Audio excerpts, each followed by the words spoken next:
criaturas de la noche, soy Tenebris y esto es el Tenebris Horror Show, donde el terror se reseña bonito, pero se juzga sin piedad.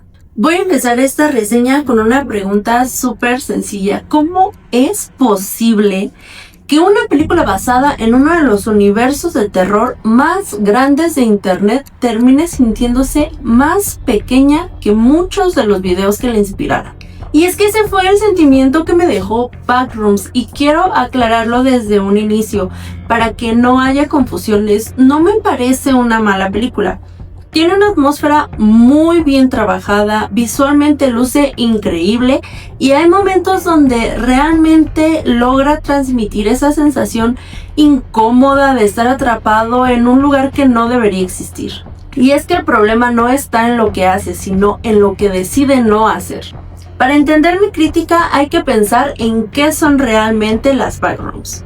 No estamos hablando de una simple ubicación donde ocurre una historia. Estamos hablando de un fenómeno que durante años ha sido alimentado por miles de personas en internet.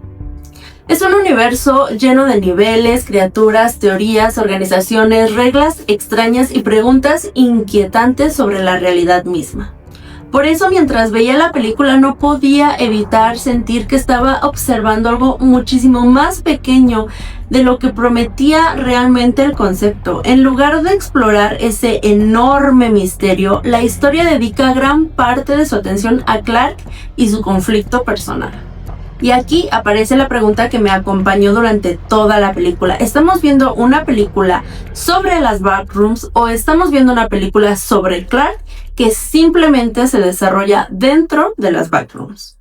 Puede parecerles una diferencia muy pequeña, pero para mí ahí está el corazón del problema con esta película. Porque cuando el escenario es mucho más interesante que el protagonista, la historia tiene que encontrar una forma de equilibrar ambas cosas.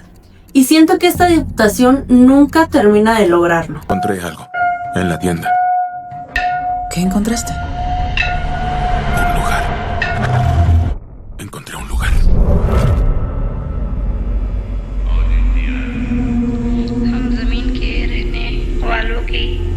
Hola.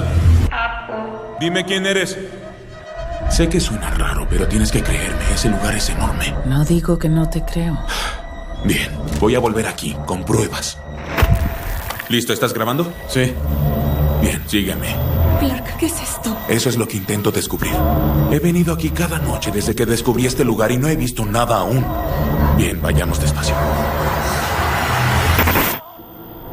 Dios mío. ¡Súbeme, súbeme, súbeme! ¡Es lo que ves!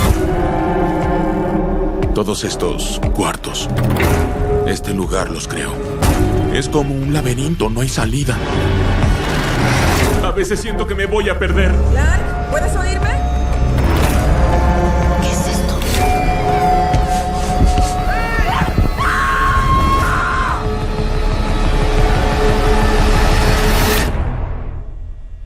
Es hermoso, ¿no crees?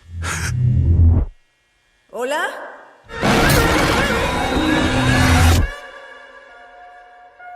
Antes de hablar de la película, creo que necesitamos entender qué son las backrooms y voy a explicarlo de la forma más sencilla posible. Porque justamente ahí está la fuerza de nuestro concepto. Todo comenzó en internet en el año 2019 cuando una imagen de una habitación amarilla apareció en un foro Reddit, acompañada por un texto muy corto. La imagen mostraba paredes amarillas, una alfombra húmeda y luces fluorescentes. Nada parecía especialmente aterrador. Sin embargo, la descripción planteaba una idea sumamente inquietante. Si por accidente haces no clip fuera de la realidad, podrías terminar atrapado en un lugar oculto detrás del mundo. La palabra clave aquí es el no clip. En los videojuegos, hacer no clip significa atravesar objetos y salirse del mapa. Ahora, imaginen que eso ocurre en la vida real. No caes al vacío, no desapareces, simplemente apareces, pero en un espacio que existe detrás de nuestra realidad. Eso es básicamente la esencia de las backrooms. Pero aquí viene algo interesante. Las backrooms no se volvieron famosas únicamente por la imagen o por la creepypasta. Se volvieron famosas porque representan un miedo muy moderno. Representan el miedo a los espacios liminales, lugares de transición donde se supone que no deberías quedarte por demasiado tiempo. Pasillos, oficinas vacías, hoteles, centros comerciales abandonados, escuelas después del horario de clases, son sitios familiares que cuando están vacíos se sienten extrañamente incorrectos. También nos representa el miedo a la desconexión, a quedar atrapado en un lugar donde las reglas normales ya no están funcionando, donde no hay salida, no hay ayuda y ni siquiera sabes si el tiempo sigue avanzando de una forma correcta. Lo interesante es que la comunidad tomó esa idea tan simple y comenzó a expandirla. Si existe una habitación amarilla, entonces debe haber más lugares. Si existen más lugares, entonces deben existir reglas. Y si existen reglas, entonces alguien debió descubrirlas antes. Y si alguien estuvo ahí antes, seguramente dejó evidencia. Así nacieron los niveles, las entidades y las organizaciones. Aparecieron lugares cada vez más extraños, criaturas que habitaban esos espacios y grupos dedicados a estudiarlos o al menos a sobrevivir dentro de ellos. Poco a poco las backrooms dejaron de ser una imagen para convertirse en un universo completo. Y bueno, ¿por qué te explico todo esto? Porque entender el tamaño de ese universo es importante para comprender mi crítica del día de hoy. Cuando conoces todo el potencial que existe detrás del concepto, resulta imposible no preguntarte por qué la película decide explorar tan poco de él. Y aquí aprovecho para responder una pregunta que seguramente muchas personas tienen. ¿Necesito conocer el lore de las backrooms para ver la película? La respuesta corta es un rotundo no. La película está diseñada para que cualquier persona pueda seguir la historia sin saber o sin haber visto un solo video o sin haber leído ni una sola wiki. Ahora bien, si ya conoces el lore, la experiencia cambia y muchísimo. Vas a reconocer referencias, detalles visuales, conceptos y decisiones que tienen mucho más peso para quienes llevamos años siguiendo este fenómeno. No es obligatorio conocer el universo, pero definitivamente te va a ayudar a apreciar algunas capas adicionales de la adaptación. Antes de hablar de lo mejor de la película, vale la pena responder otra pregunta que considero es muy importante. Y es, ¿qué ha dicho Kim Parsons sobre esta adaptación? Kim Parsons ha comentado en distintas entrevistas que nunca quiso hacer una adaptación enciclopédica del lore de Internet.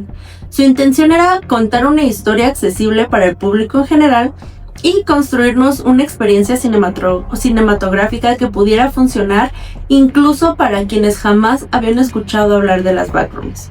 Eso nos explica muchas de las decisiones que vemos en pantalla. También ha mencionado que la película no pretende adaptar cada nivel, cada entidad o cada teoría creada por la comunidad. Más bien toma elementos de su propia interpretación del fenómeno, la misma que desarrolló en su famosa serie de YouTube. Y esto nos lleva a mi siguiente pregunta. Entonces, ¿cómo se relaciona la serie de YouTube con la película?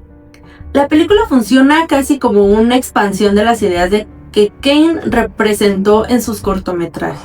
La película funciona casi como una expansión de las ideas que Kane presentó en sus cortometrajes. Si vieron la serie de YouTube, seguramente recuerdan conceptos como el async, los experimentos relacionados con el espacio dimensional y la idea de que las backrooms podrían ser el resultado de investigaciones humanas que resultaron y salieron terriblemente mal. La película toma varias de esas bases conceptuales, no es una adaptación escena por escena de la serie, pero sí comparte gran parte de su ADN narrativo y visual. Es por ello que muchas personas la consideran más cercana al universo de Kim Parsons que al lore comunitario tradicional de las backrooms. Y honestamente creo que entender esto nos va a ayudar bastante a comprender por qué la película toma ciertas decisiones y deja otras completamente fuera. Ahora sí, hablemos de lo que funciona, porque voy a hacer crítica con varios aspectos de la película. También hay cosas que hace realmente bien. Lo primero es que Kim Parsons entiende perfectamente qué es lo que hace inquietantes a las backrooms, y eso tiene sentido porque él mismo ayudó a popularizar este fenómeno con sus cortometrajes. Se nota que comprende la estética y, más importante aún, comprende la sensación que busca provocar.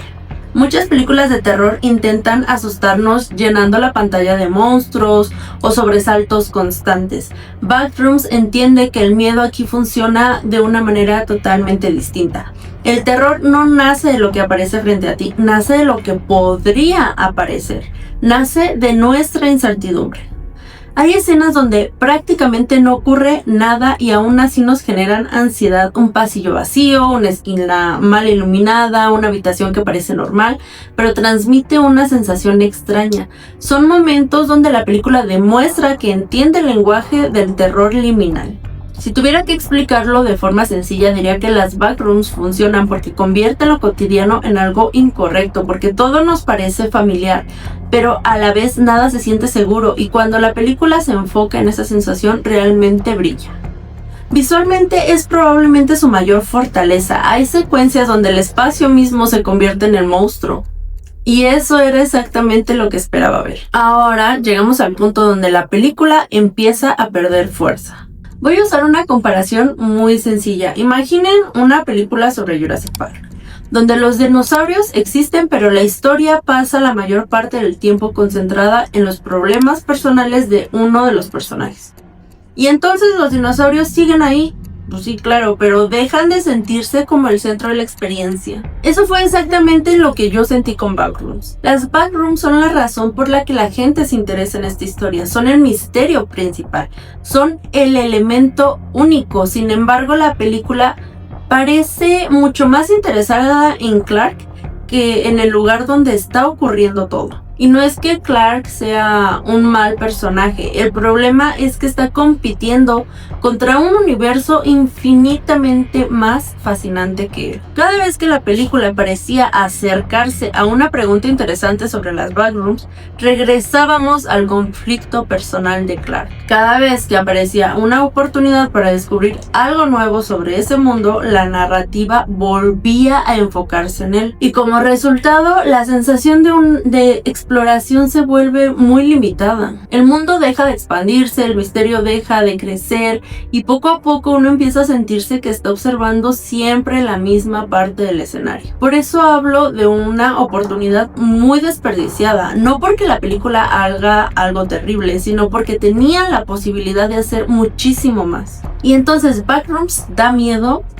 La respuesta corta es sí. La respuesta larga es que da miedo cuando recuerda qué tipo de terror está intentando construir. Los momentos más efectivos de Backrooms suelen ser los más simples. Un espacio vacío, un sonido constante, un personaje perdido sin saber hacia dónde avanzar. Son escenas donde el miedo nace de la incertidumbre y de la sensación de aislamiento. Cuando la película intenta acercarse a fórmulas más tradicionales del género, pierde parte de su identidad. Porque las Backrooms nunca se hicieron famosas por los sustos rápidos o por las persecuciones constantes. Se hicieron famosas porque provocaban una sensación difícil de describir. Esa incomodidad de estar en un lugar que parece normal a primera vista, pero que poco a poco nos va revelando que está profundamente mal. Y cuando la película logra capturar esa sensación, funciona de verdad que muy bien. Y bueno, a partir de aquí hablaremos con spoilers. Antes de entrar de lleno en la crítica con spoilers, quiero responder una pregunta que seguramente muchos fans nos hicimos. Y es, ¿qué easter eggs de la serie podemos encontrar en la película? Hay varios detalles que funcionan como guiños directos a los seguidores de Kim Parsons. Podemos encontrar referencias visuales a Async, elementos de diseños inspirados en algunas de las ubicaciones más reconocibles de los cortometrajes y ciertos encuadros que replican escenas icónicas de la serie original. También aparecen detalles relacionados con la investigación dimensional y con la forma en que los personajes interactúan con el espacio, algo que recuerda mucho a los videos de The Backrooms, Informational Video y otros episodios importantes del canal. Lo interesante es que la mayoría de estos easter eggs no afectan la historia principal, nos funcionan más como una recompensa para quienes llevamos años siguiendo el proyecto. Si nunca viste la serie en YouTube, probablemente ni siquiera los vas a notar. Pero si eres fan, seguramente habrá momentos donde pensarás, ok, eso definitivamente fue para nosotros. Mi principal problema con Clark es que la película lo convierte en el centro absoluto de la experiencia. Para explicarlo de forma sencilla, pensemos en cómo funcionan las historias de exploración. El protagonista normalmente actúa como una puerta de entrada, es la persona que nos permite descubrir un mundo nuevo, pero una vez que entramos, el mundo también debe convertirse en protagonista. Eso es justamente lo que siento que nos faltó y no ocurrió aquí. Mejor yo lo hacía. Clark debería ser el vehículo que nos guía a través de las backrooms. Sin embargo, la película termina haciendo que las backrooms giren alrededor de Clark. Y eso reduce la sensación de inmensidad que debería transmitir todo este universo. Piensen en Alien. Ripley es importante, pero la película también dedica tiempo a construir la Nostromo, al xenomorfo y al entorno que rodea la historia. Todo tiene peso en esa película, todo contribuye a la experiencia. Aquí, en cambio, sentí que el equilibrio nunca termina de aparecer. Las backrooms deberían sentirse enormes e indiferentes. Clark debería parecer pequeño frente a ellas, pero la película rara vez transmite esa relación. Curiosamente, lo que más me decepcionó no fue la ausencia de criaturas, ni siquiera la falta de niveles específicos. Lo que más me decepcionó fue la falta de curiosidad. Las mejores historias de misterio funcionan porque constantemente generan preguntas nuevas. No necesariamente responden todo, pero sí nos alimentan nuestra necesidad de seguir investigando. Las backrooms ofrecen preguntas fascinantes. ¿Qué son exactamente? ¿Son una dimensión paralela? ¿Un error de la realidad? ¿Un experimento? ¿Un organismo gigantesco? ¿Un espacio artificial construido por algo que no comprendemos? Y no necesito las respuestas definitivas para ninguna de estas preguntas. De hecho, muchas veces las respuestas nos arruinan el misterio. Lo que sí necesitaba era sentir que la película tenía interés en explorarlas. Y en muchos momentos sentí que simplemente las dejó pasar. Si yo hubiera escrito esta película, no habría intentado explicar todo el lore. Creo que eso habría sido un completo error. Lo que habría hecho es aumentar la sensación de descubrimiento. Reduciría parte del tiempo dedicado al conflicto personal de Clark y utilizaría ese espacio para mostrar más zonas distintas, más evidencia de otros sobrevivientes, más reglas extrañas y más anomalías imposibles de comprender. Y la razón es súper sencilla. Lo fascinante de las backrooms no es conocer todas las respuestas. Lo fascinante es sentir que detrás de cada puerta existe otra historia esperando a ser descubierta. Cuando una película logra transmitir esa sensación, el mundo parece muchísimo más grande de lo que vemos en pantalla, y eso era exactamente lo que esperaba encontrar aquí. Mi calificación para Backrooms es 7 de 10. Le doy esta nota porque visualmente está muy bien construida, porque Kane Parsons entiende mejor que nadie la estética que hizo famoso a todo este fenómeno de las Backrooms, porque hay escenas realmente inquietantes y porque logra capturar parte de la esencia del terror liminal. Sin embargo, también siento que la película adapta principalmente la superficie del concepto, porque captura la imagen, la atmósfera, la sensación básica de estar perdido, pero rara vez captura la inmensidad del universo que existía detrás ya de todo eso. Y cuando hablamos de una historia basada en un concepto prácticamente infinito, esa limitación termina pesando bastante. Ahora, quiero saber qué opinan ustedes. ¿Les gustó que la película se enfocara tanto en Clark o también sintieron que las backrooms eran mucho más interesantes que la historia principal? Y hay otra pregunta que me interesa aún más. ¿Les gustaría que hiciera un video completo explicando todo el lore de las backrooms? Pero cuando digo completo me refiero a hablar del nivel 0, de Async, el Meg, las entidades más conocidas, los niveles más peligrosos y la forma en que una simple imagen publicada en internet terminó convirtiéndose en uno de los fenómenos de terror más importante de los últimos años. Déjenme su opinión en los comentarios. Quiero saber si ustedes salieron satisfechos con esta adaptación o si también se quedaron con ganas de explorar mucho más de este universo. Yo soy Tenebris y esto fue el Tenebris Horror Show. Y recuerden algo, a veces el lugar más aterrador no es una mansión embrujada ni un bosque oscuro. A veces es un sitio que parece completamente normal, hasta que descubres que jamás debió existir.